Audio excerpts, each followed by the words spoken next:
अनमोल पवार, 27 का एजेंडा तय हो गया है ना, सीधे सीधे वापस इस मुद्दे का जिक्र कर योगी आदित्यनाथ ने 27 का एजेंडा यहाँ पर एक संकेत तो दे ही दिया, सनातन ही एक सबसे बड़ा मुद्दा होगा।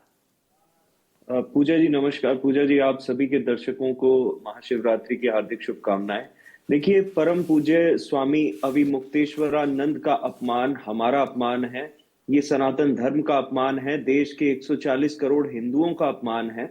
और आपके पैनल पे बैठे हुए सौरभ दुबे जी, रोहित अग्रवाल जी, इन्होंने भी माना कि जो सरकार स्वामी अविमुक्तेश्वरानंद या साधु संतों पे लाठी भांजती है, उनके अनुयायियों की चोटी खींच के उनके साथ अभद्रता करती है, वायलेंस करती है, वो सनातन के खिलाफ है।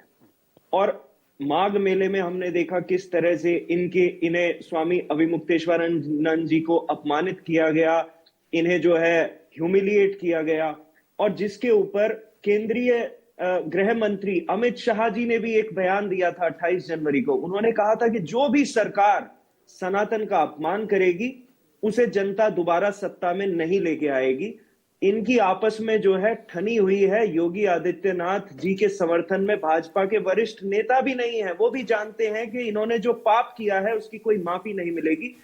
उत्तर प्रदेश के ही उप मुख्यमंत्री केशव प्रसाद मौर्य जी ने कहा कि हम तो स्वामी अविमुक्तेश्वरानंद जी के चरणों में नतमस्तक हैं, हमें माफ कर दिया जाए। लेकिन जैसा आपके पैनल पे बैठे हुए भाजपा के प्रवक्ता और उनके जो अलायंस पार्टनर हैं, आरएलडी के प्रवक्ता कह रहे हैं कि ऐसे पाप की माफी नहीं मिल सकती, किसी हालत में नहीं मिल सकती। ये चाहे दंडवत हो जाए तब भी इन्हें माफ नहीं किया जा सकता। इन्हें तो जनता से माफी मांगनी चाहिए अब कि भाई, हम लोगों ने आपको ये कह के वोट मांगे थे कि हम सनातन धर्म की रक्षा करेंगे, हम हिंदुओं की रक्षा करेंगे, लेकिन वो सारे वादे हम भूल चुके हैं। हम सत्ता के लोभ में इतने ज्यादा आ चुके हैं कि अब हमें केवल कुर्सी दिख रही है, अब हमें हिंदू धर्म नहीं दिख रहा, अब हमें लोगों की आस्था नहीं दिख रही, अब हमें उनकी भावनाएं नहीं दिख रही, केवल हमें कुर्सी चाहिए। ये आज भारतीय जनता पार्टी की और इनकी राजनीति की हकीकत है।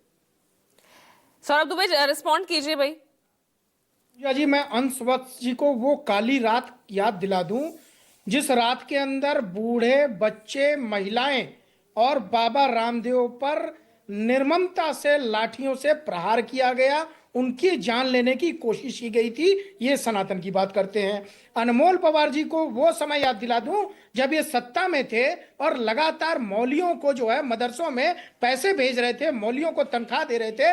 न एक सनातनियों की याद आ रही थी, न ही किसी साधु की याद आ रही थी। और आज जिस प्रकार से इन लोगों ने कालनेमी का आवरण कर रखा है, इनको चुप कराइए, चुप कराइए, इनको चुप कराइए। जिस प्रकार से इन लोगों ने आज कालनेमी के चरित्र को अपना रखा है कि लगातार साधु संतों का अपमान करना। बताइए आप योगी आदित्यनाथ जवाब दीजिए, जवाब दीजिए। सौरभ रुक जाइए। हाँ, अंशवत्स।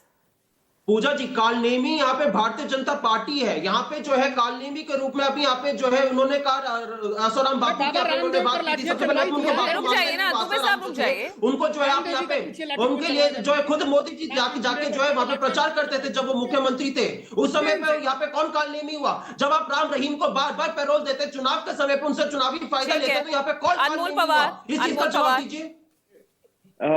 शालिनी जी, ये तो जस्टिफाई कर रहे हैं। ये अविमुक्तेश्वरानंद जी के साथ जो मारपीट हुई, सौरभ दुबे जी उसे दोबारा जस्टिफाई करने का प्रयास कर रहे हैं। ये इतने सनातन विरोधी हैं। लेकिन आपको चेहरा भी तो दिखा रहे हैं, आपको चेहरा भी तो दिखा रहे हैं। आपकी क्या नीति रही थी? हाँ जी, दोबारा बताइए एक बार। आपको भी तो चेहरा दिखा रहे हैं ना कि आपकी जो है सांत्वना किसके साथ थी?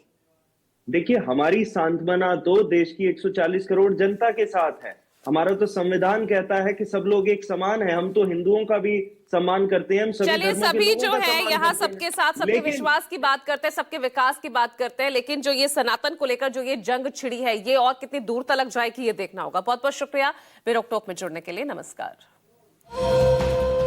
Powered by